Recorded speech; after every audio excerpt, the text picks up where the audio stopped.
While here in Scotland we have a glorious sunny evening to end the day with frosty prospects, temperatures widely -1 to -2 Celsius in rural areas. Even up across the central Highland Glens we could be looking at temperatures down to -5, perhaps even -7 Celsius tonight. So certainly a very cold night for the end of April, that's for sure, across the north. Thanks to high pressure, clear skies, light winds, and we've got maximum radiational cooling. The only thing that we've got missing is snow cover to really add that final ingredient to the radiational cooling effect. Now, further south, we've got a totally different picture altogether. We've got very heavy rains working northwards from France over the course of the next 12 hours. We're going to be seeing some very heavy rains set up all the way from Humberside down through Lincolnshire, Nottinghamshire, East Anglia, and that will be a southwest corridor all the way through south central England and down into the southwest. Devon and Cornwall, you folks, I'm in particular concern of torrential rainfall, especially during the midpoint of the overnight hours, so 2-3 o'clock in the morning in towards dawn. We could be talking about 2-3, perhaps even an outside chance of seeing 4 inches of rain by the end of the morning tomorrow when all is said and done. Now that's an outside chance. I certainly think we've got a very high chance of 2 to 3 inches, widely 1.5 inches to perhaps 2 inches across the south of England over the course of the overnight into tomorrow morning. Now, let's skip through the sequence. Let's see what the forecast of the GFS has for the precipitation. As I'm skipping through, you notice the heavy rains, the darker blues indicating the heavier rainfall. As I work through, you notice the northward track. By later in the day tomorrow, we're going to be seeing those very heavy rains work up through the north of England, so through Cumbria, Northumberland, into Dumfries and Galloway, the borders, and eventually the central belt of Scotland will see heavy rain.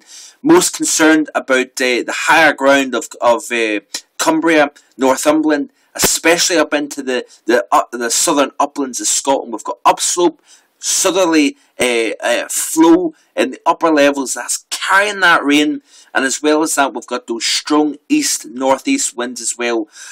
What is concerning me is that we've got the potential here for not only that tremendous amounts of rain falling over the south of England. I do think the heaviest rain overall will be confined to the south and into the Midlands of England. Now, as well as that, we've got very strong, gusty northeasterly winds. The area of low pressure itself isn't going to work into the south of England. The reason being is we've got a blocking area of high pressure. That is going to be, I'm going to show you that here off the upper level chart. This is off the GFS. Why have we got that block? We've got a very powerful area of high pressure.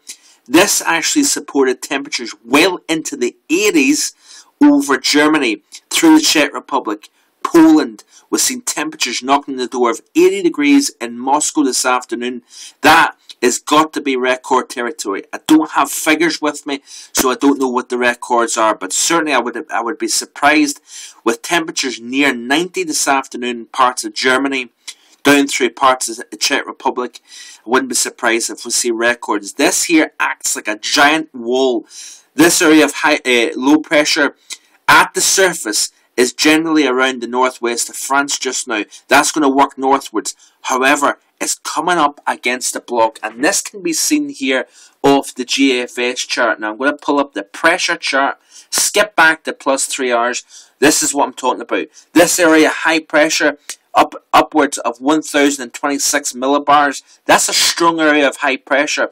That, as well as that eastern ridge, is acting like a block. The area of low pressure will work its way northwards. As I skip through, notice the isobars packing together very tightly indeed. The area of low pressure is nudging up towards the southwest coast of England, down to 994 millibars. Now, folks, you're saying to yourself, Mark, that isn't a very strong area of low pressure to create winds, perhaps that could gust to 60, even 70 miles per hour in the stronger pulses.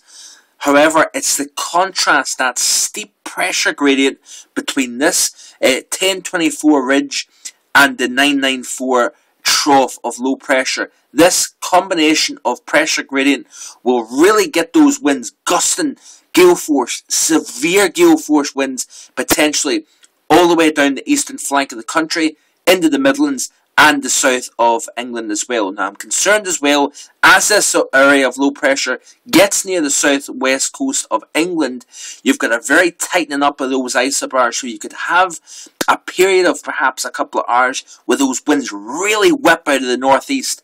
As well as that, you've got a tremendous upward motion as well, because you've got the perfect convergence at the surface of ingredients, and as well as that, you've got an upper level low. And I'm going to skip back over here. This is very technical, I know, but I'm wanting to get these points across. Notice by Saturday, right, you've got the upper level low well to the southwest of the surface low, which is up closer to England.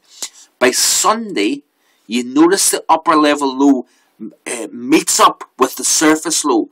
Now, as that does so, folks, it increases the strength and the power of the surface low. Therefore, the dynamics are there for stronger upward motion. You increase that upward motion, you then create a potential for the jet stream, which is blowing right over top of this at 40,000 feet. When you've got that convergence of ingredients, the surface, mid and upper levels all converge together, you've got the potential to create a downward transfer of energy. So therefore, you've got powerful upper level winds that can then get transferred down towards the surface. And I'm very concerned that by midpoint of tomorrow morning, as you've got that convergence of ingredients there, you've not only got perhaps 1 to 2 inch per hour rainfall across Devon and Cornwall, enhanced by, of course, the upslope of Dartmoor and Exmoor. You've also got the potential for 70 mile per hour gusts out of the northwest. Now, this is me going out on a limb. This isn't forecasted by the Met Office or anything, but I'm just pointing out the potential here is tremendous for some really, really tremendous amounts of rain. Severe gale force winds, potential damage, potential severe flooding as well in areas with that rate of rainfall. Now, as I skip through here, you notice the isobars tighten up. There's the trough, or should I say the storm centre. Notice the track here. Winds are starting to ease slightly, so we're not actually going to be seeing those tremendous winds over the Midlands work northwards. The winds will ease. However, they're not going to ease further southwest, because the ridge of high pressure sitting parked over Northern Ireland, the Republic, Scotland, that area of low pressure is now starting to get deflected to the northwest due to the presence of this ridge further north. But as it does so, as it works towards the northwest and gets deflected, the isobars are tightening up all the more, therefore indicating even stronger winds blowing with this gradient. 992 millibars is not a strong low, but it's because of the presence of that ridge very close by to the north. 36 hours, you notice here the pressure starts to increase at the surface. However, because that upper level low is sitting over top of the surface low, we've got a very strong area of upper level and surface low pressure by Sunday and into particularly Monday. You notice here off the ECMWF. That's a decent area of low pressure sitting off the southwest of England by Monday. Now let's have a quick look here. You've noticed the dynamics here. That rain spreads right through the country. Later in the day tomorrow, up into Scotland by probably late in the afternoon and into the evening hours, slightly earlier than I first anticipated. But nonetheless, that rain is going to work its way northwards. Let's have a quick look at the upper level chart of the ECMWF. I alluded to the fact that we had areas up through Germany, into the Czech Republic, Poland, and even into western Russia, would you believe, this afternoon. What we're going to see is that area of heat. If I skip back Saturday, you notice here the core of the heat sitting generally over Germany. But you can see that here. But as we see the presence of this area of low pressure lift northwards, it then slightly pushes that core of heat eastwards. Therefore, the core of the heat is actually going to go northwards. So Sunday, you notice here, up across northern parts of Germany, perhaps through the Czech Republic, we could be talking about Berlin 30, Prague 31 Celsius. In the Warsaw, we could be talking around 29, perhaps even 30 Celsius. And even in the parts of Moscow as well, we've seen 27 today. There's no reason why we can't see perhaps a 28 tomorrow. But by Monday, while the higher pressure itself is starting to get shifted slightly to the east, you notice here that we see lowering of heights over Germany, in the parts of even Poland, so temperatures start to peg back, while over in the east, we've actually got somewhat of a backdoor front pushing into Moscow, so we're actually going to see a trimming down those temperatures from 28 perhaps tomorrow down to the teens by Monday morning, as that backdoor front, that little trough here you can see over northwest Russia, will work into the north and northeastern suburbs of Moscow, pushing in, trimming those temperatures back.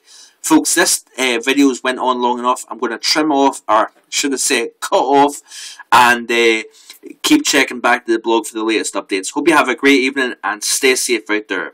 Bye for now.